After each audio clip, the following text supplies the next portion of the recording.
शब्दार्थ। जिस क्षेत्र में महात्मा गुरुजन नहीं होते और नदी आसपास न बह रही हो, हे भक्त उस देश को त्याग दे। वहां काल की भयंकर प्रताड़ना है। इसलिए हे पाठक जनों, जब भी जिस आयु में सतगुरु मिल जाएं, भक्ति प्रारंभ कर देना। संत गरीबदास जी ने कहा है कि चली गई सो जान दे, ले रहती को राख, उतरी लाव चढ़ाइयो, करो अपूठी चाक। भावार्थ, हे मानव, जो आयु बिना सद्गुरु मिले बीत चुकी हो वह तो व्यर्थ गई। उसकी चिंता छोड़कर सच्ची लगन से शेष बची आयु में भक्ति करके कल्याण करवा ले। भक्ति पर लगने के पश्चात संसारिक कार्य भी आसान हो जाएंगे। जैसे कुएं से पानी निकालते समय नेजू यानी बाल्टी से बंधी रस्सी चक्र से उतर जाती तो बाल्टी को खींचना कठिन हो जाता था। नेजू को फिर से चक्र पर चढ़ाकर बाल्टी खींचना बहुत आसान हो जाता है। सतगुरु की शरण में आने से पहले लाव यानी रस्सी चक्र से उतरी हुई के समान पानी निकालना कठिन हो रहा था। उसी प्रकार सब कार्य कठिनता से बन रहे थे। भक्ति शुरू करते ही कार्य आसानी से बनने लगे। जैसे रस्सी चक्र पर चढ़ने के पश्चात पानी आसानी से निकलता है। यह विचार नहीं करना चाहिए कि अब तो आयु कम रहती है, अब क्या भक्ति करेंगे। जब भी सत्संग से ज्ञान हो जाए, उसी आयु में दृढ़ता व लगन से भक्ति पर लग जाना चाहिए।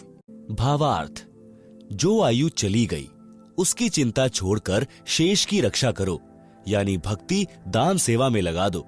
जैसे पुराने समय में कुएं से खेती की सिंचाई के लिए चमड़े की चड़स प्रयोग होती थी, जिसमें 2-3 क्विंटल पानी भर जाता था। उसको काष्ठ की चक्री के ऊपर लाव यानी मोटी रस्सी चढ़ाकर बांधकर खींचते थे। यदि लाव यानी रस्सी चक्री से उतर जाती थी यानी फिसल जाती थी तो उसे खींचना कठिन हो जाता था। उसको जैसे तैसे पुनः चक्री यानी काष्ठ के मोटे घेरे पर चढ़ाया जाता था, जिससे चड़स को बाहर निकालना आसान होता था, जो उससे लाभ लेने का यथार्थ तरीका है। इसलिए हे मानव, यदि गुरु शरण नहीं ली है तो आपकी लाव उतरी पड़ी है। जीवन का प्रत्येक कार्य मुसीबत बना खड़ा है। उस जीवन की लाव को पुनः पुली यानी चक्री पर चढ़ा लो, फिर चलाओ, आसान हो जाएगा। यानी गुरु जी की शरण लेकर अपने जीवन की राह को आसान बनाओ। वैश्या का उद्धार। सत्संग सुनने से जीवन सुधर जाता है। परमेश्वर कबीर जी रात्रि में घर घर में सत्संग करते थे। दिन में अपने निर्वाह के लिए सब श्रोता तथा कबीर जी कार्य करते थे। एक रात्रि में सत्संग चल रहा था। थोड़ी दूरी पर काशी शहर की प्रसिद्ध वैश्या चंपाकली का आलीशान मकान था। उस रात्रि में वैश्या को ग्राहकों का टोटा था, जिस कारण से इंतजार में जाग रही थी। उसको परमात्मा कबीर जी के मुख कमल से प्रिय अमृतवाणी सुनाई दी। सत्संग में बताया गया कि मानव यानी स्त्री पुरुष का जीवन बड़े पुण्यों से प्राप्त होता है। जो स्त्री पुरुष भक्ति नहीं करते, दान सेवा नहीं करते, वे परमात्मा के चोर हैं। गीता अध्याय 3 श्लोक 12 में भी कहा कि जो व्यक्ति परमात्मा से प्राप्त धन का कुछ अंश दान धर्म में लगाए बिना स्वयं ही पेट भरता रहता है, वह तो परमात्मा का चोर ही है। जो मानव चोरी, डकैती, ठगी, वैश्यागमन करते हैं, वे महाअपराधी हैं। जो स्त्रियां वैश्या का धंधा करती हैं, वे भी महाअपराधी हैं। परमात्मा के दरबार में उनको कठिन दंड दिया जाएगा। मानव जीवन शुभ कर्म करने तथा भक्ति करने के लिए प्राप्त होता है। कबीर चोरी जारी वैश्यावृत्ति कभो न करयो कोय, पुण्य पाई नर देही ओछी ठोर न खोए। शब्दार्थ, हे मानव, चोरी जारी यानी पर स्त्री गमन, वैश्यावृत्ति यानी पर पुरुषों से धन के लोभ में स्त्री का संभोग करना कोई भी ना करना। यह मानव शरीर यानी स्त्री पुरुष बहुत पुण्यों से प्राप्त हुआ है। इससे पाप कार्यों को करके गलत स्थान पर जाकर नष्ट मत कर। शुभ कर्म कर, गुरु धारण करके अपना कल्याण करवाओ। मानव शरीर प्राप्त प्राणी को चाहिए कि सर्वप्रथम पूर्ण गुरु की शरण में जाकर दीक्षा प्राप्त करे, फिर आजीवन गुरु जी की मर्यादा में रहकर साधना तथा सेवा, दान धर्म करता रहे, अपना दैनिक कार्य भी करे, परंतु सर्व बुराई त्याग दे, उसका कल्याण अवश्य होता है। अध्यात्म ज्ञान के अभाव से मानव यानी स्त्री पुरुष केवल धन उपार्जन को अपना मुख्य लक्ष्य बनाकर जीवन सफर को तय करता है। यदि आपके पास अरब खरब तक धन संपत्ति है जो आपने पूरे जीवन में अटपट छल कपट करके संग्रह की है, अचानक मृत्यु हो जाती है, सारे जीवन का जोड़ा धन तो यही रह गया, साथ तो शरीर भी नहीं गया, साथ गए तो वे पाप जो पूरे जीवन में माया के संग्रह में हुए थे। काया तेरी है नहीं, माया कहां से होए, गुरु चरणों में ध्यान रख, इन दोनों को खोए। कबीर सब जग निर्धना, धनवंता ना कोय, धनवान वही जानिए, जापे राम नाम धन होए। भावार्थ, जिस काया को रोग मुक्त कराने के लिए मानव अपनी संपत्ति को भी बेचकर उपचार कराता है, कहा है कि काया भी आपके साथ नहीं जाएगी। माया की तो बात ही क्या है। पूर्ण गुरु जी से दीक्षा लेकर दिन रात्रि भक्ति कर, गुरु जी के बताए ज्ञान को आधार बनाकर जीवन की राह पर चल। काया तथा माया से मोह हटाकर भक्ति धन संग्रह कर। हे मानव, मानव का पिछला इतिहास देख ले। सर्व सोने की लंका थी, रावण से रणधीर, एक पलक में राज नष्ट हुआ, जम के पड़े जंजीर। भक्ति बिना क्या होत है, भ्रम रहा संसार, रति कंचन पाया नहीं, रावण चली बार। भावार्थ, संत गरीबदास जी ने भी इसी बात का समर्थन किया कि भक्ति बिना जीव को कोई लाभ नहीं होता, माया जोड़ने के लिए आजीवन भटकता रहता है। श्रीलंका के राजा रावण के पास अनंत धन, स्वर्ण आदि था, परंतु संसार त्याग कर जाते समय 1 ग्राम स्वर्ण भी साथ नहीं ले जा सका। सत्य भक्ति सत्य पुरुष की न करने से यमदूतों के द्वारा बेल यानी हथकड़ी बांधकर ऊपर यमराज के पास ले जाया गया, नरक में डाला गया। इसलिए हे मानव, अशुभ कर्मों से डर, सत्य भक्ति गुरु धारण करके कर। शंका समाधान करते हुए परमेश्वर कबीर जी ने सत्संग में बताया कि आध्यात्मिक ज्ञान के न होने के कारण अच्छे व्यक्तियों से भी पाप हुए हैं। जब उन्होंने सत्संग सुना तो सर्व अपराध त्याग कर भक्ति करके अपना कल्याण कराया है। परमात्मा कबीर जी ने बताया कि मेरे पास साधना के वे यथार्थ मंत्र हैं जो सर्व पापों को नष्ट कर देते हैं, पुण्य बच जाते हैं। जैसे वर्तमान में वैज्ञानिकों ने ऐसी औषधि खोजी है जो खेती में डालने से घास व खरपतवार को नष्ट कर देती है, फसल सुरक्षित रहती है। ये मंत्र मैं अपने लोक से लेकर आया हूं। सोहम शब्द हम जग में लाए, सार शब्द हम गुप्त छिपाएं। शब्दार्थ ऊपर किया है। ऋग्वेद मंडल 9 सूक्त 95 मंत्र 2 में भी प्रमाण है कि परमात्मा इस संसार में प्रत्यक्ष प्रकट होकर अपनी अमृतवाणी द्वारा मुक्ति के सत्य मार्ग की प्रेरणा करता है। वह परमात्मा सब देवों का देव यानी सर्व का मालिक, भक्ति के गुप्त नामों का आविष्कार करता है। यदि कोई महापापी भी है, सत्य साधना करने लग जाता है और भविष्य में कोई पाप नहीं करता है, तो उसके सर्व पाप समाप्त हो जाते हैं।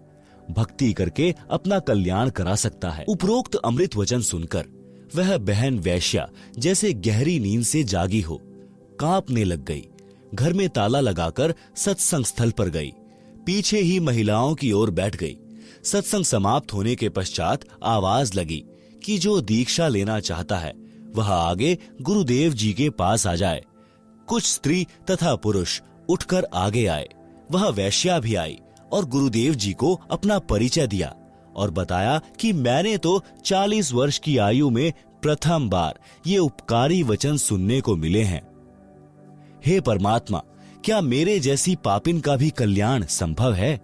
वैसे तो आप जी ने सर्व समाधान सत्संग में बता दिया, परंतु जब अपने घृणित जीवन की ओर झांकती हूं तो ग्लानि होती है तथा विश्वास नहीं हो रहा कि मेरे जैसे अपराधी को क्षमा कर दिया जाएगा। परमेश्वर कबीर जी ने कहा कि जब ही सत्य नाम हृदय धरा, भयो पाप को नाश, जैसे चिनंगी अग्नि की पड़े पुराने घास। भावार्थ, जैसे करोड़ टन सूखे घास का ढेर लगा हो, यदि उसमें एक तीली माचिस की जलाकर डाल दी जाए तो उस घास को राख बना देती है। फिर हवा चलेगी जो उस राख को भी उड़ाकर ले जाएगी। काम तमाम हुआ। इसी प्रकार करोड़ों जन्मों के भी पाप क्यों ना हो, मेरे सच्चे मंत्र का जाप उसे जलाकर राख कर देगा। भविष्य में कोई गलती ना करना, कल्याण हो जाएगा। यजुर्वेद के अध्याय 8 मंत्र 13 में भी यही प्रमाण है कि परमात्मा अपने भक्त एनसह घोर पापों का नाश कर देता है, जीव का कल्याण कर देता है। उस बहन ने पाप का कार्य यानी वैश्या का धंधा त्याग दिया। परमात्मा कबीर जी से दीक्षा लेकर मर्यादा का पालन करते हुए आजीवन साधना करके चंपाकली ने मोक्ष प्राप्त किया। रंका बंका की कथा। परमेश्वर कबीर जी से चंपाकली ने पूछा कि हे भगवान, इस पाप की संपत्ति और रुपए का क्या करूं? परमेश्वर कबीर जी ने कहा कि बेटी, इस नरक के धन को दान कर दे। घर पर जाकर चंपाकली ने विचार किया कि यदि सर्वधन दान कर दिया तो खाऊंगी क्या? कोई कार्य और है नहीं। चंपाकली सत्संग में अधिक समय जाने लगी। एक दिन सत्संग में बताया गया कि रंका यानी पुरुष तथा बंका यानी स्त्री परमात्मा के परम भक्त थे। तत्व ज्ञान को ठीक से समझा था, उसी आधार से अपना जीवन यापन कर रहे थे। उनकी एक बेटी थी जिसका नाम अंबिका था। अंबिका को अंबिका कहते थे। एक दिन नामदेव भक्त ने अपने गुरुजी से कहा कि गुरुदेव, आपके भक्त रंका व बंका बहुत निर्धन हैं। आप उन्हें कुछ धन दे दो तो उनको जंगल से लकड़ियां लाकर शहर में बेचकर निर्वाह न करना पड़े। दोनों जंगल में जाते हैं, लकड़ियां चुग कर लाते हैं। भोजन का काम कठिनता से चलता है। गुरुदेव बोले, भाई, मैंने कई बार धन देने की कोशिश की है, परंतु ये सब दान कर देते हैं। 2-3 बार तो मैं स्वयं वेश बदलकर लकड़ी खरीदने वाला बनकर गया हूं। उनकी लकड़ियों की कीमत अन्य से 100 गुना अधिक दी थी। उनकी लकड़ियां प्रतिदिन 2-2 आना की बिकती थी। मैंने 10 रुपए में खरीदी थी। उन्होंने 4 आना रखकर शेष रुपए मेरे को सत्संग में दान कर दिए। अब आप बताओ कि कैसे धन दूं? भक्त नामदेव जी ने फिर आग्रह किया कि अब की बार धन देकर देखो, अवश्य लेंगे। गुरु तथा नामदेव जी उस रास्ते पर गए जिस रास्ते से रंका बंका लकड़ी लेकर जंगल से आते थे। गुरुजी ने रास्ते में सोने यानी गोल्ड के बहुत सारे आभूषण डाल दिए जो लाखों रुपए की कीमत के थे। नामदेव तथा गुरुदेव एक झाड़ के पीछे छिपकर खड़े हो गए। रंका आगे आगे चल रहा था, सिर पर लकड़ियां रखकर, तथा उसके पीछे लकड़ियां लेकर बंका 200 फुट के अंतर में चल रही थी। भक्त रंका जी ने देखा कि स्वर्ण आभूषण बेशकीमती हैं और बंका नारी जाती है। कहीं आभूषणों को देखकर लालच आ जाए और अपना धर्म कर्म खराब कर ले, इसलिए पैरों से उन आभूषणों पर मिट्टी डालने लगा। भक्तमती बंका भी पूरे गुरु की चेली थी। उसने देखा कि पति देव गहनों पर मिट्टी डाल रहा है, उद्देश्य भी जान गई। आवाज लगाकर बोली कि चलो भक्त जी, क्यों मिट्टी पर मिट्टी डाल रहे हो? बंका जी समझ गए कि इरादे की पक्की है, कच्ची नहीं है। दोनों उस लाखों के धन का उल्लंघन करके नगर को चले गए। गुरु जी ने कहा कि देख लिया भक्त नामदेव जी, भक्त हो तो ऐसे। एक दिन शाम 4 बजे गुरु जी सत्संग कर रहे थे। सत्संग स्थल रंका जी की झोपड़ी से 4 एकड़ की दूरी पर था। रंका तथा बंका दोनों सत्संग सुनने गए हुए थे। उनकी बेटी अंबिका आयु 19 वर्ष झोपड़ी के बाहर चारपाई पर बैठी थी। झोपड़ी में आग लग गई, सब सामान जल गया। अंबिका दौड़ी दौड़ी आई और देखा कि सत्संग चल रहा था। गुरुजी सत्संग सुना रहे थे। श्रोता विशेष ध्यान से सत्संग सुनने में मग्न थे। शांति छाई थी। अंबिका ने जोर जोर से कहा कि माताजी, झोपड़ी में आग लग गई, सब सामान जल गया। माता बंकी उठी और बेटी को एक ओर ले गई और पूछा कि क्या बचा है। बेटी अंबिका ने बताया कि एक चारपाई बाहर थी, वही बची है। भक्त रंका भी उठकर आ गया था। दोनों ने कहा कि बेटी, उस चारपाई को भी आग के हवाले करके आ जा, सत्संग सुन ले। झोपड़ी नहीं होती तो आग नहीं लगती, आग नहीं लगती तो सत्संग के वचनों का आनंद भंग नहीं होता। अंबिका गई और चारपाई को झोपड़ी वाली आग में डालकर सत्संग सुनने आ गई। सत्संग के पश्चात घर गए। उस समय का खाना सत्संग में लंगर में खा लिया था। रात्रि में जली झोपड़ी के पास एक पेड़ के नीचे बिना बिछाए सो गए। भक्ति करने के लिए वक्त से उठे तो उनके ऊपर सुंदर झोपड़ी थी तथा सर्व बर्तन तथा आटा दाल आदि आदि मिट्टी के घड़ों में भरा था। उसी समय आकाशवाणी हुई कि भक्त परिवार, यह परमात्मा की मेहर है, आप इस झोपड़ी में रहो, यह आज्ञा है गुरुदेव की। तीनों प्राणियों ने कहा कि जो आज्ञा गुरुदेव। सूर्योदय हुआ तो नगर के व्यक्ति देखकर आश्चर्यचकित रह गए कि जो झोपड़ी दूसरे वृक्ष के साथ डली थी उस पुरानी की राख पड़ी थी। नई झोपड़ी एक सप्ताह से पहले बन नहीं सकती थी। सबने कहा कि यह तो इनके गुरुजी का चमत्कार है। नगर के लोग देखें और गुरुजी से दीक्षा लेने का संकल्प करने लगे। हजारों नगरवासियों ने दीक्षा ली। यह सब लीला परमेश्वर कबीर जी ने काशी शहर में प्रकट होने से लगभग 200 वर्ष पूर्व की थी। उस समय भक्त नामदेव जी को भी शरण में लिया था। उपरोक्त कथा प्रसंग सुनकर भक्तमती चंपाकली के मन का भय समाप्त हो गया और सर्व संपत्ति तथा धन परमात्मा कबीर गुरुजी को समर्पित कर दिया। परमात्मा ने कहा कि बेटी, जब तू ही मेरी हो गई तो संपत्ति तो अपने आप ही मेरी हो गई। इस मेरी संपत्ति को उतनी रख ले जितने में तेरा निर्वाह चले, शेष दान करती रह। भक्तमती चंपाकली ने वैसा ही किया। मकान रख लिया और अधिकतर रुपए गुरुजी की आज्ञा अनुसार भोजन भंडारे यानी लंगर में दान कर दिए।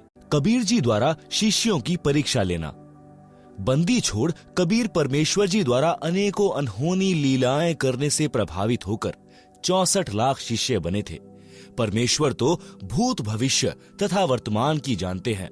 उनको पता था कि ये सब चमत्कार देखकर तथा इनको मेरे आशीर्वाद से हुए भौतिक लाभों के कारण मेरी जय जयकार कर रहे हैं। इनको मुझ पर विश्वास नहीं है कि मैं परमात्मा हूँ, परंतु देखा देखी कहते अवश्य है कि कबीर जी हमारे सद्गुरु जी तो स्वयं परमात्मा आए हैं। अपने लाभ भी बताते थे। एक दिन परमेश्वर कबीर जी ने शिष्यों की परीक्षा लेनी चाहिए कि देखूं तो कितने ज्ञान को समझे हैं। यदि इनको विश्वास ही नहीं है तो ये मोक्ष के अधिकारी नहीं है। ये तो मेरे सिर पर व्यर्थ का भार है। यह विचार करके एक योजना बनाई। अपने परम शिष्य रविदास से कहा कि एक हाथी किराए पर लाओ। काशी नगर में एक सुंदर वैश्या थी। उसके मकान से थोड़ी दूरी पर किसी कबीर जी के भक्त का मकान था। कबीर जी उसके आंगन में रात्रि के समय सत्संग कर रहे थे।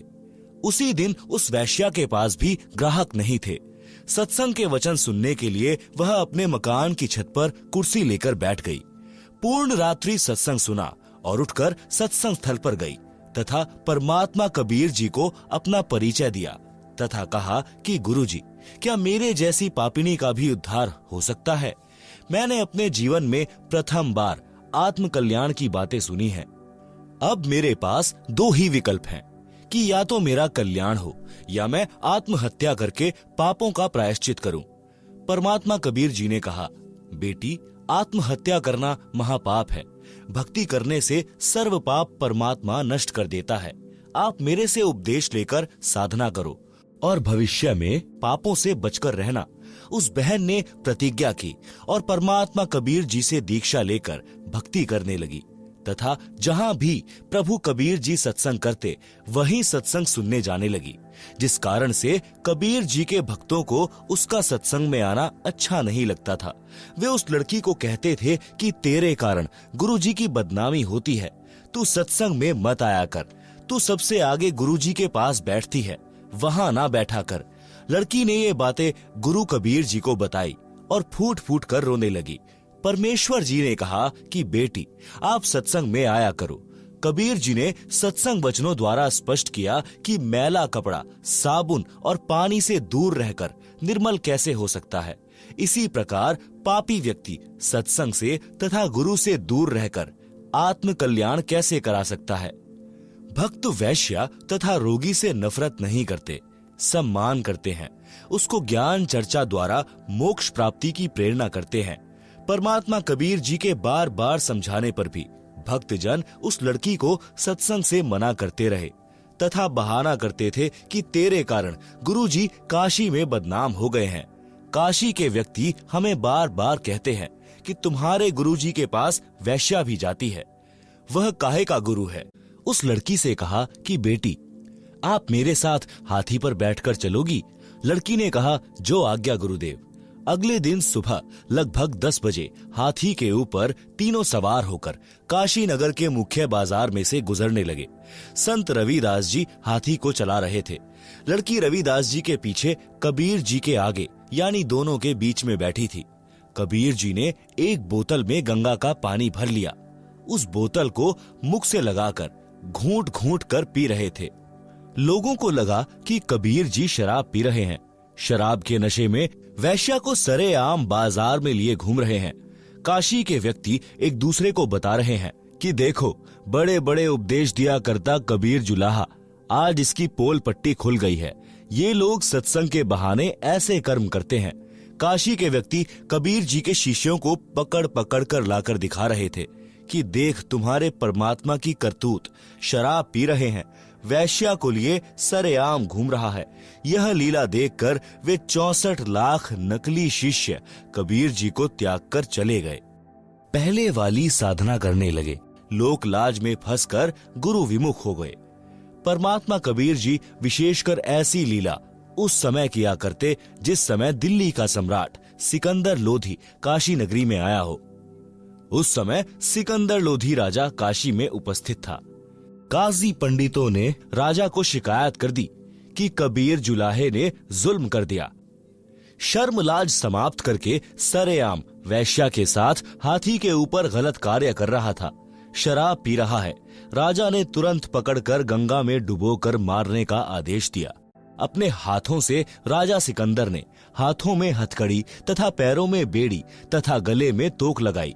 नौका में बैठाकर गंगा दरिया के मध्य में ले जाकर दरिया में सिपाहियों ने पटक दिया। हथकड़ी, बेड़ी तथा तोक अपने आप टूटकर जल में गिर गई। परमात्मा जल पर पद्म आसन लगाकर बैठ गए।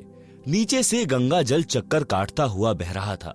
परमात्मा जल के ऊपर आराम से बैठे थे। कुछ समय उपरांत परमात्मा कबीर जी गंगा के किनारे आ गए।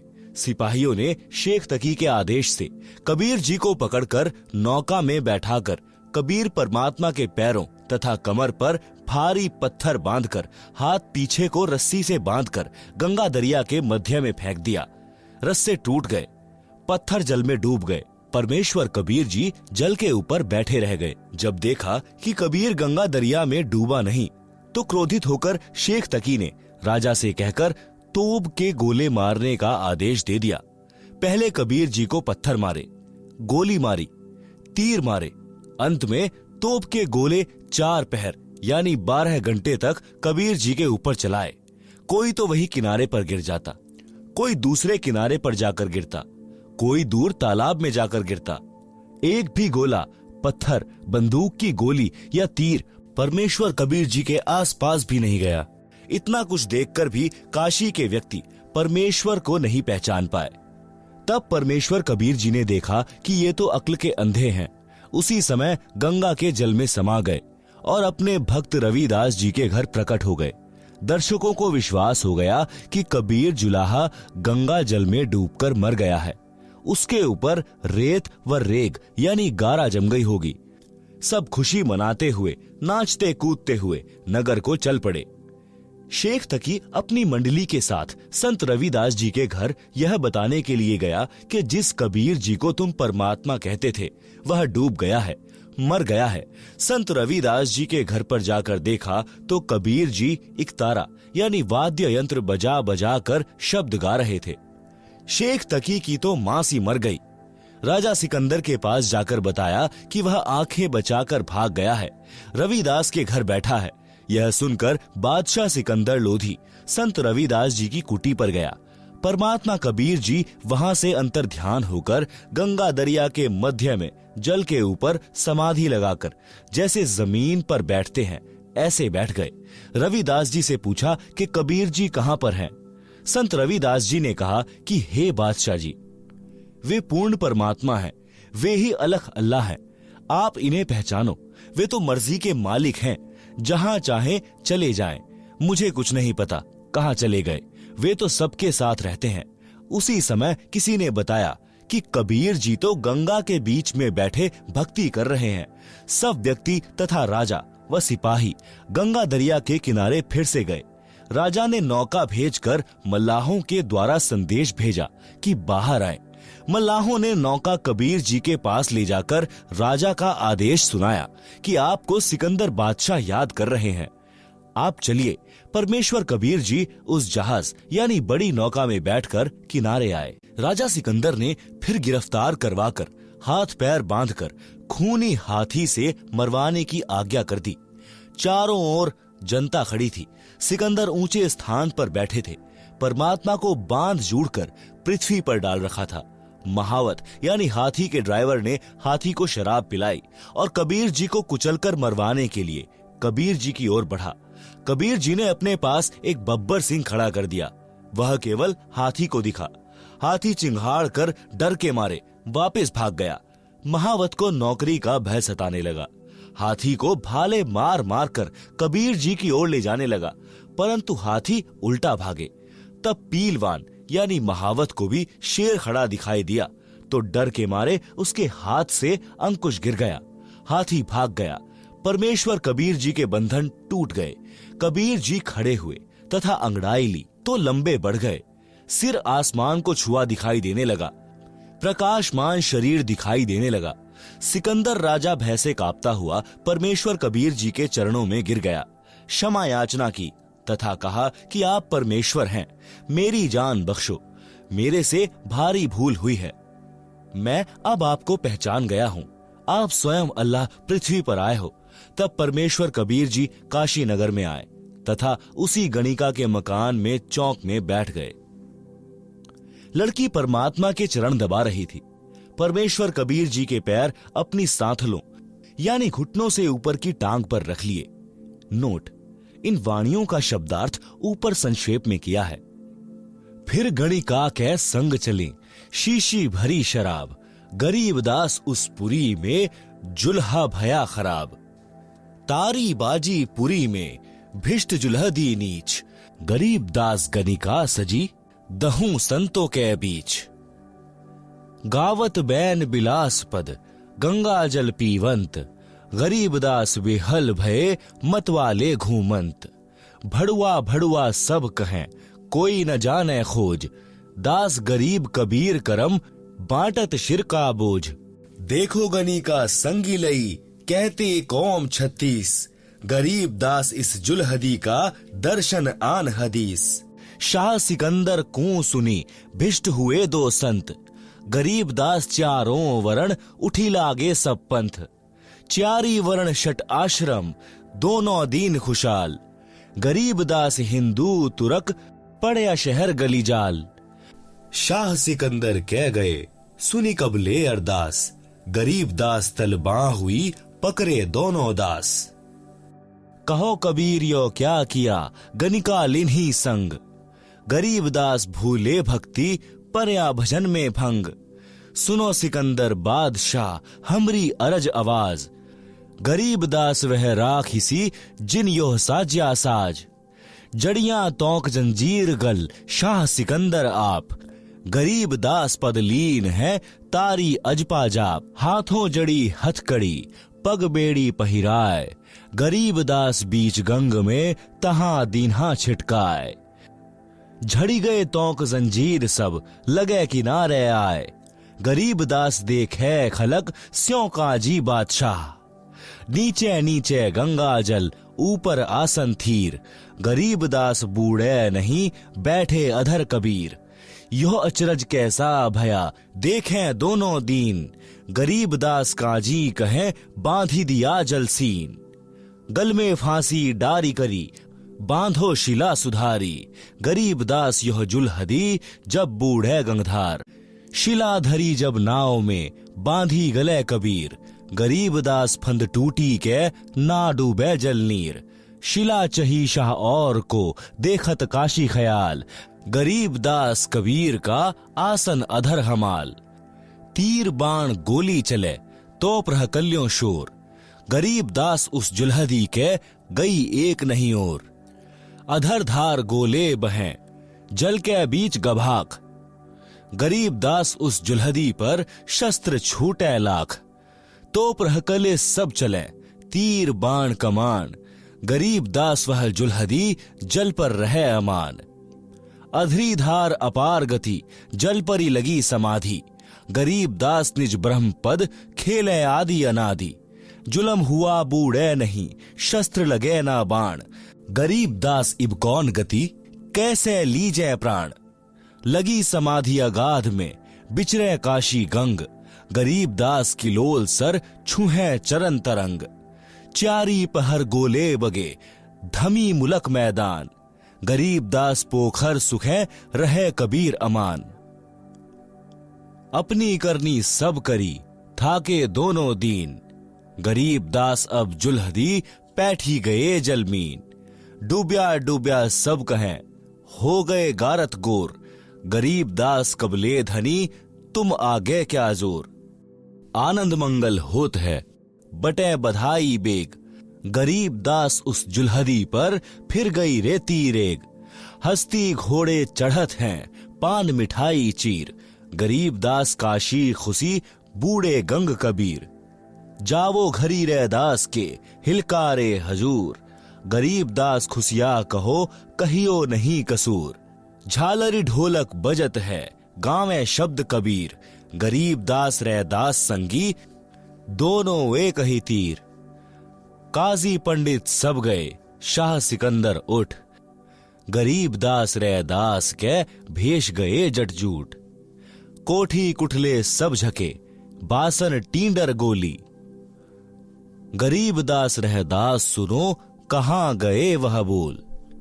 वे प्रगट पूर्ण पुरुष हैं अविनाशी अलख अल्लाह, गरीब दास रह दास कहे सुनो सिकंदर शाह। सूरजमुखी सुभान सर खिले फूल गुलजार, गरीब दास काजी पंडित करता शाह पुकार। शाह सिकंदर फिर गए उस गंगा के तीर, दास गरीब कबीर हरि बैठे ऊपर नीर। बैठी मलाह जिहाज में गए धार के बीच, गरीब दास हरि हरि करे प्रेम फुहारे सींच। करी अरज मलाह तहां दीन दुनी बादशाह, गरीब दास आसन उधर लगी समाधि जुलाह। भंवर फिरत हैं गंग जल फूल उगाने कोटी, गरीब दास तहां बंदगी हरिजन हरि की ओट। संकल सीढ़ी लाए करी उतरे तहां मलाह, गरीब दास हम बंदगी याद किए बादशाह। बैठ कबीर जहाज में आए गंगा घाट, गरीब दास काशी थकी हांडे बहु विधि बाट। शब्दार्थ वाणी नंबर 726 से 730 का शब्दार्थ। परमात्मा कबीर जी ने शिष्यों की परीक्षा लेने के उद्देश्य से एक शीशी में गंगा दरिया का जल भर लिया। काशी शहर की प्रसिद्ध वैश्या और रविदास संत जी के साथ किराए के हाथी पर चढ़कर काशी शहर के मुख्य बाजार की गलियों में घूमने लगे। शीशी से मुख लगाकर जल पी रहे थे, परंतु अदा कर रहे थे जैसे शराब पी रहे हैं। रविदास जी हाथी को चला रहे थे, पीछे वैश्या बैठी थी। वैश्या के पीछे कबीर जी वैश्या के गले में हाथ डालकर आशिक की तरह अभिनय कर रहे थे। काशी शहर के व्यक्ति यह सब देखकर हाथों से तालियां बजाने लगे और कहने लगे कि देखो, कबीर नीच जुलाहा वैश्या को साथ लेकर शराब के नशे में वैश्या के गले में हाथ डालकर मतवाला होकर घूम रहा है। परमात्मा कबीर जी भक्ति के शब्द कविता गा रहे थे और झूम रहे थे। जनता समझ रही थी कि गाने गा रहा है, अभद्र तरीके से वैश्या से लिपटा बैठा है। इसने लोक लाज भी उतार दी है। काशी नगर के सब नागरिक कबीर जी को भड़वा भड़वा यानी व्यभिचारी व्यभिचारी कहने लगे। परंतु इस राज को कोई नहीं समझ पा रहा था कि परमात्मा कबीर जी सतगुरु रूप में अनेकों शिष्यों को दीक्षा दे चुके थे। उनके पापों का भार अपने सिर पर ले रखा था। शिष्य गुरु आज्ञा का पालन नहीं कर रहे थे, उनके भार से मुक्त हो रहे थे। शिष्यगण यह लीला देखकर नाम दीक्षा त्याग कर कबीर जी से दूर हो गए। उनके सत्संग विचार भी सुनने के लिए सत्संग जाना भी त्याग दिया। जितने शिष्यों ने नाम त्यागा, उनका भार कबीर जी के सिर से उतर गया। काशी शहर के 36 बिरादरी के व्यक्ति कह रहे थे कि देखो, गणिक यानी वैश्या को साथ लेकर चल रहा है। इस जुलाहे कबीर के दर्शन से भी पाप लगता है। वाणी नंबर 731 से 754 का शब्दार्थ। उन दिनों में दिल्ली का राजा सिकंदर लोधी काशी में ठहरा हुआ था, क्योंकि वह पूरे पुराने भारत का सम्राट था। उसके अधीन छोटे राज्य भी थे। काशी नगर का नरेश बीर देव सिंह बघेल भी सिकंदर के अधीन था। परमात्मा कबीर जी भी अनोखी लीला उसी समय किया करते थे जिस समय दिल्ली का राजा सिकंदर काशी शहर में आया हो। परमेश्वर तो जानते हैं कि जितने भी मानव जिस जिस धर्म के हैं तथा अन्य जीव सब उसी के अपने बच्चे हैं, उन्हीं के वचन से उत्पन्न हैं। पिता होने के नाते परमेश्वर कबीर जी भी अपने बच्चों को काल ब्रह्म के चंगुल से निकालने के लिए प्रयत्न करते रहते हैं। परमेश्वर कबीर जी चाहते थे कि किसी तरह सिकंदर को मेरे सामर्थ्य का पता चल जाए और यह अपने राज वाले क्षेत्र में मेरे सत्य ज्ञान के प्रचार में सहयोग करे तथा अपना भी कल्याण करवाए। भारत में हिंदू गुरु ब्राह्मणों तथा मुसलमान काजी मुल्लाओं की आपस में कभी नहीं बनती थी। धर्म के नाम पर झगड़ा खड़ा किए रहते थे, परंतु जब कबीर जी की त्रुटि उन्हें मिल जाती तो सब एक होकर कबीर जी का जोरदार विरोध करते थे। कारण यह था कि परमात्मा कबीर जी दोनों धर्मों के प्रचारकों के ज्ञान को गलत सिद्ध करते थे। कहते थे कि इन धर्म प्रचारकों को अपने धर्म ग्रंथों का भी ज्ञान नहीं है। सब के सब शास्त्रों के विरुद्ध ज्ञान व भक्ति बताते हैं, जिस कारण से साधकों को कोई अध्यात्म लाभ परमात्मा की ओर से नहीं मिल रहा है। कबीर जी से दीक्षा लेने वालों को तुरंत लाभ मिलता था। यही कारण था कि उस समय परमात्मा कबीर जी के 64 लाख शिष्य हो गए थे। सब महादुखी थे। दीक्षा व आशीर्वाद से सबका कष्ट नष्ट होकर सब सुखी हो गए थे। कबीर जी के अनुयायी हिंदू तथा मुसलमान दोनों ही बहुसंख्या में बन रहे थे, जिस कारण से वे धर्म प्रचारक यानी धर्म गुरु कबीर जी से घोर ईर्ष्या रखते थे। इस घटना से उनको पंख लग गए। विचार किया कि दिल्ली का सम्राट भी आया है, आज इस जुलाहे को मौत की सजा दिलाएंगे। यह विचार करके हजारों की संख्या में दोनों धर्मों के व्यक्ति राजा सिकंदर के पास विश्राम गृह में गए। कारण का पता लगने पर राजा सिकंदर ने जनता को प्रसन्न करने के लिए कहा कि अभी गिरफ्तार करवाकर उस कबीर को मौत के घाट उतारता हूँ। संत रविदास जी तथा परमात्मा कबीर जी दोनों को पुलिस पकड़ लाई। संत रविदास जी को तो छोड़ दिया, क्योंकि कबीर जी ने सब अपनी गलती मानी थी। कहा था कि न रविदास जी का दोष है न गणिका का, सब कुछ मैंने किया है। सिकंदर लोधी का असाध्य रोग परमेश्वर कबीर जी के आशीर्वाद से समाप्त हुआ था। कमाल लड़के को तथा कमाली लड़की को तथा स्वामी रामानंद को, जिसकी हत्या सिकंदर लोधी राजा ने की थी, राजा के सामने मुर्दों को जीवित किया था। राजा सिकंदर भी कबीर जी को गुरु मानता था, परंतु अधिक जनता को देखकर तथा अक्षम्य अपराध मानकर कानून व्यवस्था राज में बनाए रखने के उद्देश्य से सिकंदर ने कबीर जी को गिरफ्तार करवाया। फिर भी कुछ गुरु मर्यादा का ध्यान रखते हुए प्रश्न किया कि हे कबीर जी, आप इतने नेक विचारों वाले थे, यह क्या कर बैठे? आपने वैश्या को साथ लिया, आप भक्ति भूल गए, आपका भजन यानी नाम खंड हो गया, भक्ति का नाश कर लिया। कबीर जी ने उत्तर दिया कि हे सिकंदर बादशाह, आपके प्रश्न का उत्तर सुनो। जिस परमेश्वर ने सब ब्रह्मांडों को बनाकर सुरक्षित रखा है, वह मेरी भी रक्षा करेगा। सिकंदर लोधी राजा ने जनता को शांत करने के उद्देश्य से अपने हाथों से कबीर परमेश्वर के हाथों में हथकड़ी, पैरों में बेड़ी, गले में तोक पहनाकर गंगा दरिया के मध्य में डालकर मारने का आदेश सुना दिया। राजा के आदेशानुसार कबीर जी को गंगा नदी के मध्य में नौका के द्वारा ले जाकर जल में डाल दिया। परमेश्वर कबीर जी के हाथों की हथकड़ी, पैरों की बेड़ी तथा गले की तोक वाली जंजीर टूटकर जल में गिर गई और परमात्मा कबीर जी जल के ऊपर बैठे रहे। यह देखकर काजियों ने कहा कि कुछ इसने जादू तंत्र करके जल को बांध दिया है, इस कारण से नहीं डूब रहा। कुछ समय तक जल पर बैठे रहे, फिर गंगा नदी के किनारे की ओर उसी स्थान पर आ गए जिस स्थान से नौका में बैठा कर ले गए थे। उस स्थान पर यानी गंगा दरिया के किनारे पर कई हजार व्यक्ति देखने के लिए उपस्थित थे। राजा सिकंदर भी उपस्थित था।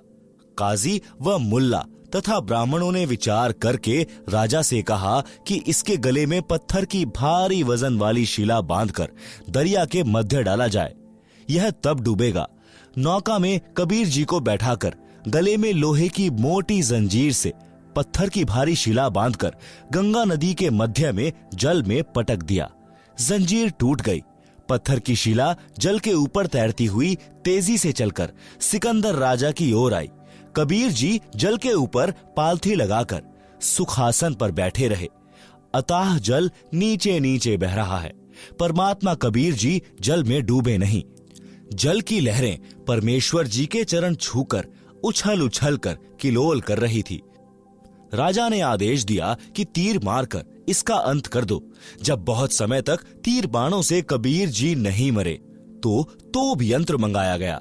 तोप के गोले तथा तीर दोनों ही छोड़े गए, परंतु एक भी परमेश्वर कबीर जी की ओर नहीं गया। कोई गोला उसी किनारे के पास दरिया में गिरे, कोई दूर गिरे।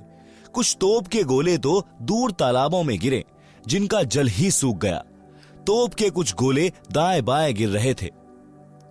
परमात्मा कबीर जी के निकट एक भी तीर बाण व तोप का गोला नहीं गया। यह प्रयत्न 4 पहर यानी 12 घंटे तक चला, परंतु कबीर जी नहीं मरे। पूर्ण परमात्मा कबीर जी अविनाशी हैं। अविनाशी को कौन मार सकता है? वे जनता को लीला के माध्यम से अपना सामर्थ्य दिखा रहे थे, परंतु काल ब्रह्म ने बुद्धि हर रखी थी। किसी के भी विचार में यह बात नहीं आई कि यह सामान्य व्यक्ति नहीं है। जब राजा तथा प्रजा ने सब कोशिश कर ली तो कहने लगे कि इसको कैसे मारा जाए। जब सब जुल्म करके थक लिए तब परमात्मा कबीर जी गंगा नदी के जल में गोता लगा गए। उपस्थित जनता तथा राजा ने मान लिया कि कबीर जल में डूबकर मर गया। इसके शव पर रेत व गारा गिर गई। कबीर जी के मरने की खुशी में लोग ढोल बजाने लगे, नाचने गाने लगे और मिठाई बांटने लगे। राजा विश्राम गृह में चला गया। काजी, मुल्ला व पंडित जन मिलकर रविदास के घर गए। वहां पर उनको अंदर से कबीर जी की आवाज सुनाई दी। वे परमात्मा की महिमा के शब्द यानी कविता गा रहे थे। रविदास जी को बताने गए थे कि जिसे आप अविनाशी कहते थे वह कबीर मर गया है। घर के अंदर गए तो कबीर जी रविदास जी के पास बैठे थे। दोनों शब्द गा रहे थे। देखकर वापस जाकर सिकंदर को बताया कि कबीर मरा नहीं, वह तो रविदास के घर पर बैठा है। हजारों की संख्या में काशी के काजी, मुल्ला, पंडित तथा जनता रविदास जी के घर गए। वहां पर कबीर जी नहीं मिले। रविदास जी से पूछा कि कबीर कहाँ हैं? वे बोले कि अभी मेरे पास से गए हैं। कह रहे थे कि गंगा में स्नान करके आता हूँ। राजा तथा सब व्यक्ति गंगा के उसी किनारे पर गए तो परमात्मा कबीर जी जल के ऊपर पहले की तरह बैठे मिले। दरिया के मध्य में बैठे थे। छोटा समुद्री जहाज में मल्लाह यानी जहाज चालक व अन्य कुछ व्यक्ति गए और कहा कि आपको राजा सिकंदर बुला रहा है। जहाज से सीढ़ी जंजीरों से बांधकर जल में लटकाई। कबीर जी सीढ़ी से चढ़कर जहाज में बैठकर गंगा नदी से बाहर आए तो तुरंत पकड़ लिए यानी गिरफ्तार कर लिए। खूनी हाथी से कबीर परमेश्वर को मरवाने की कुचेष्टा। खूनी हाथी मस्त है, पग बंधे जंजीर। गरीब दास जहां डारिया, मसक बांधी कबीर। सिंह रूप साहिब धरया, भागे उल्टे फील। गरीब दास नहीं समझती यह दुनिया खलील। बने केहरी सिंह जीत, चौर शिखर असमान। गरीब दास हस्ती लखया, दिखे नहीं जिहान। कूटे शीश महावत, अंकुश शीर गरगाप। गरीब दास उल्टा भगे, तारी दीजे थाप। भाले को खो मारिए, चरखी छूटे पाख। गरीब दास नहीं निकट जाए, किलकी देवे लाख। जैसी भक्ति कबीर की, ऐसी करे ना कोय। गरीब दास कुंजर थके, उल्टे भागे रोए। दुम गोवे मूंडी धुने, सैन न समझे एक। गरीब दास दिखे नहीं, आगे खड़ा अलेख। पीलवान देखा तबे, खड़ा केहरी सिंह। गरीब दास आए तहां, धरी मौला बहुरंग। उतरे मौला अरस्ते, भाव भक्ति के हेत। गरीब दास तब शाह लखे, कबीर पुरुष सहेत। लीला की कबीर ने, दो रूप में रहे दीस। दास गरीब कबीर के, पास खड़े जगदीश। जंभाई अंगड़ाइयां, लंबे भय दयाल। गरीब दास उस शाह को, मानो दर्शा काल। कोटि चंद्र शशिभान मुख, गिरद कुंड दुमलील। गरीब दास तहां न टिके, भागी गए रणफील। नयन लाल भोपीत हैं, डूंगर नख पहाड़। गरीब दास उस शाह को, सिंह रूप दीदार। मस्तक शिखर स्वर्ग लग, दीरग देह बिलंद। गरीब दास हरि उतरे, काटन जम के फंद। गिरद नाभि निर्भय कला, दुदकारे नहीं कोय। गरीब दास त्रिलोकी में, गाज तास की होय। जीव नरसिंह प्रहलाद के, यू वह नरसिंह एक। गरीब दास हरियाइया, राखन जन की टेक। बार बार सताए कर, मस्तक लीना भार। गरीब दास शाह यों कहे, बक्सो इब की बार। तहां सिंह ल्यो लीन हुआ, परचा इब की बार। गरीब दास शाह यों कहे, अल्लाह दिया दीदार।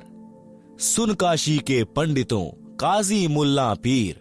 गरीब दास इसके चरण लियो, अल्लाह अलेख कबीर। योह कबीर अल्लाह है, उतरे काशी धाम। गरीब दास शाह यो कहे, झगर मुए बेकाम। काजी पंडित रूठया, हम त्याग्यायो देश। गरीब दास षटदल कहे, जादू सिहर हमेश।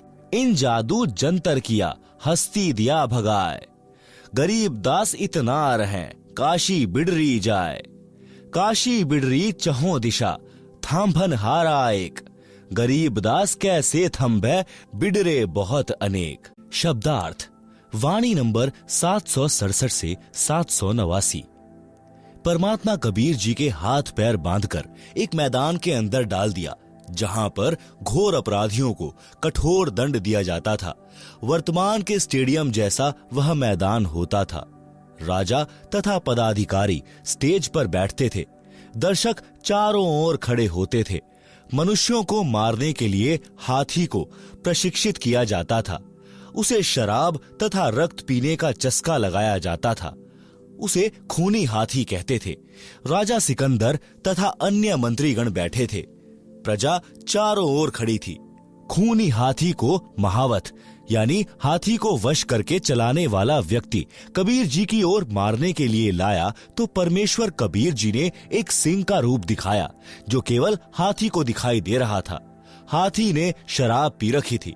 सिंह को देखकर भय के कारण उल्टा भाग गया। महावत ने हाथी को भालों से मारा, परंतु कबीर जी की ओर हाथी नहीं गया। परमात्मा कबीर जी ने महावत को भी सिंह खड़ा दिखा दिया।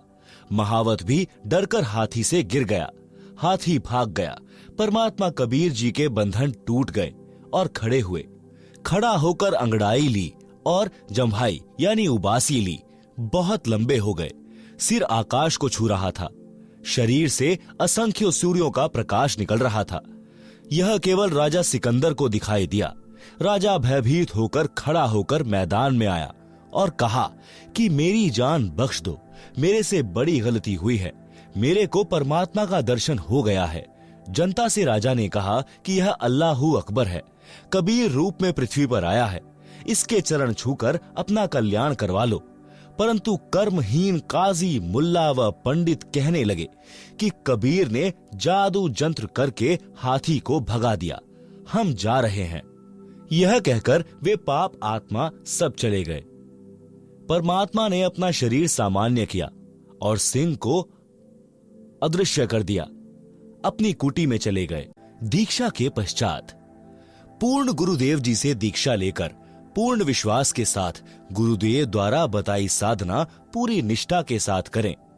कबीर जी ने बताया है कि धीरज रखें, धीरे धीरे रे मना, धीरे सब कुछ होए, माली सींचे 100 घड़ा, समय आए फल होए। भावार्थ, जैसे माली आम का बीज बोता है, उसकी सिंचाई करता है, कुछ दिन पश्चात अंकुर दिखाई देता है, फिर भी समय समय पर सिंचाई करता रहता है। रक्षा के लिए कांटेदार झाड़ियों की बाड़ यानी फेंसेस करता है। एक आम के पौधे को पेड़ बनने में लगभग 8 से 10 वर्ष लग जाते हैं। तब तक माली पौधा लगाने वाला यानी बाग का मालिक या नौकर उस पौधे की सिंचाई करता रहता है। जब आम का पेड़ बन जाता है तो आम के फल लगते हैं, इतने लगते हैं कि स्वयं का परिवार भी खाता है तथा बेचकर अपना निर्वाह भी करता है। इसी प्रकार भक्ति नाम रूपी बीज को बोकर यानी दीक्षा लेकर उसका स्मरण दान रूपी सिंचाई करते रहना चाहिए। आम के पौधे की तरह धीरे धीरे भक्ति रूपी पेड़ बनने के पश्चात सुखों का अंबार लग जाएगा। जैसे आम के पेड़ को टनों आम लगे, खाए और बेचकर धन कमाया, इसी प्रकार भक्त को धीरज रखना चाहिए। धीरे धीरे भक्ति का परिणाम आने लगेगा।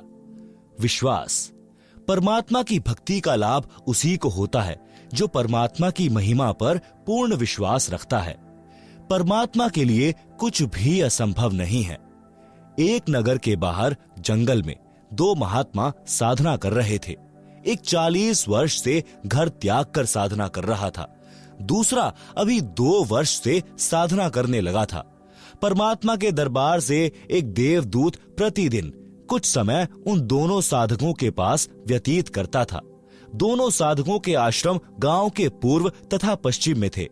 बड़े का स्थान पश्चिम में तथा छोटे का स्थान गांव के पूर्व में जंगल में था। देवदूत प्रतिदिन 1-1 घंटा दोनों के पास बैठता, परमात्मा की चर्चा चलती, दोनों साधकों का अच्छा समय व्यतीत होता। एक दिन देवदूत ने भगवान विष्णु जी से कहा कि भगवान, कपिला नगरी के बाहर आपके 2 परम भक्त रहते हैं। श्री विष्णु जी ने कहा कि एक परम भक्त है, दूसरा तो बनावटी भक्त है। देवदूत ने विचार किया कि जो 40 वर्ष से साधना रत है वह पक्का भक्त होगा, क्योंकि लंबी लंबी दाढ़ी, सिर पर बड़ी जटा यानी केश हैं और समय भी 40 वर्ष बहुत होता है। देवदूत बोला कि हे प्रभु, जो 40 वर्ष से आपकी भक्ति कर रहा है वह होगा परम भक्त। प्रभु ने कहा नहीं, दूसरा जो 2 वर्ष से साधना में लगा है। प्रभु ने कहा कि देवदूत, मेरी बात पर विश्वास नहीं हुआ। देवदूत बोला, प्रभु ऐसा नहीं है, परंतु मेरी तुच्छ बुद्धि यही मान रही है कि बड़ी आयु वाला भी अच्छा भक्त है। श्री विष्णु जी ने कहा कि कल आप देर से पृथ्वी पर जाना, दोनों ही देर से आने का कारण पूछेंगे तो आप बताना कि आज प्रभु जी ने हाथी को सुई के नाके से निकालना था, वह लीला देखकर आया हूँ, इसलिए आने में देर हो गई। जो उत्तर मिले उससे आपको भी पता लग जाएगा कि परम भक्त कौन है। पहले प्रतिदिन देवदूत सुबह 8 बजे के आसपास बड़े के पास जाता था और 10 बजे के आसपास छोटी आयु वाले के पास जाता था। अगले दिन बड़ी आयु वाले के पास दिन के 12 बजे पहुंचा। देर से आने का कारण पूछा तो देवदूत ने बताया कि आज 11:30 बजे दिन के परमात्मा ने लीला करनी थी, वह देख कर आया हूँ। 40 वर्ष वाले ने पूछा कि क्या लीला की प्रभु ने, बताइएगा। देवदूत ने कहा कि श्री विष्णु जी ने कमाल कर दिया, हाथी को सुई के नाके यानी छिद्र में से निकाल दिया। यह सुनकर भक्त बोला कि देवदूत, ऐसी झूठ बोल जो सुने उसे विश्वास हो। यह कैसे हो सकता है कि हाथी सुई के नाके में से निकल जाए? मेरे सामने निकाल कर दिखाओ। देवदूत समझ गया कि भगवान सत्य ही कह रहे थे।